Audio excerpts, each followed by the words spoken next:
OFX640.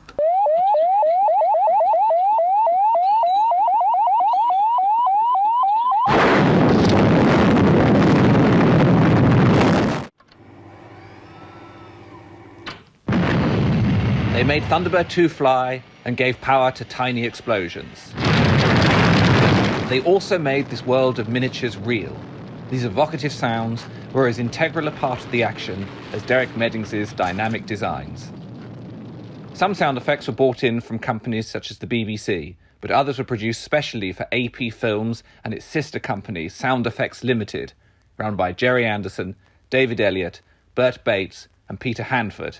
Many of the effects for Sound Effects Limited were recorded by the legendary sound recordist Hanford himself, who worked with Alfred Hitchcock, Sidney Pollack and David Lean. But for the Supermarionation shows, the majority of specially recorded sounds came from Birmingham-based husband and wife team John and Jean Taylor.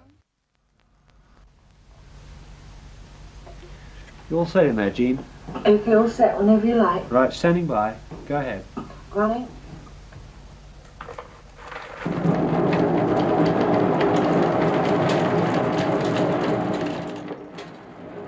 Last week we reported that, thanks to a tip-off, we were able to acquire 15 tapes of sound effects produced by John and Jean for the Supermarionation shows. These tapes cover a huge number of varied sounds produced for Supercar and Fireball XL5, but which remained in use until UFO.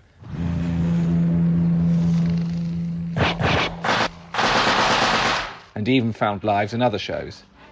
These tapes are the master recordings used by AP Films and Century 21 throughout its production history, and have been missing for many years.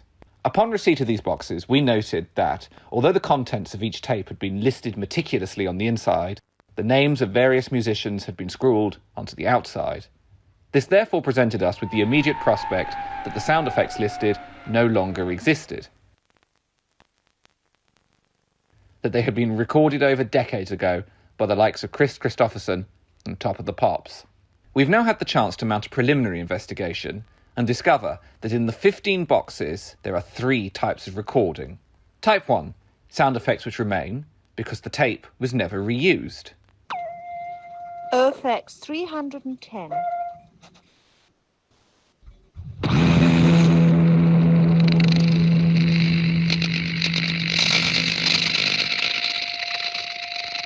Type 2, sound effects that remain because they are at the end of a tape that had been reused, but this section hadn't been recorded over. Effects 170. Roulette wheel. OFX 38.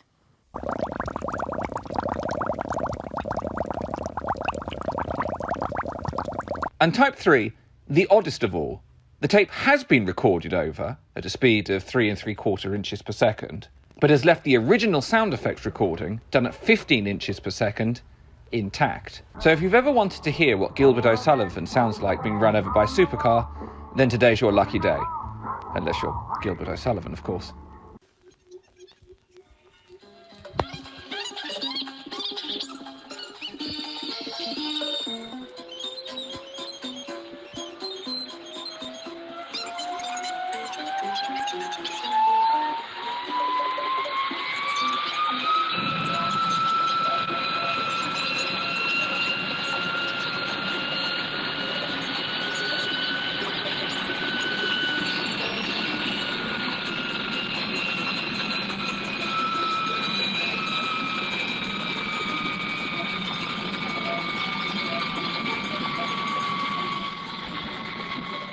It would seem that whoever acquired the tapes in around 1971, all the new recordings seem to date from there, recorded it on a machine, possibly domestic, that only used part of the width of the tape to record on, like a quarter-track machine. This has, possibly unintentionally, left the sound effects on part of the tape. The information is either stored on the remaining 3 tracks, or stranger, preserved on the guard bands in between the tracks. We'll now need to examine further to see how the 1971 music was recorded and whether it's possible to separate the 2 recordings on playback so that they are alone again, naturally. Nothing's ever simple, is it? Like that time we discovered a missing version of Pitter Peril in a can that had corroded away. Anyway, it's our hope that in time we'll be able to recover over 100 sound effects and perhaps return them to use again. Stand by on this frequency.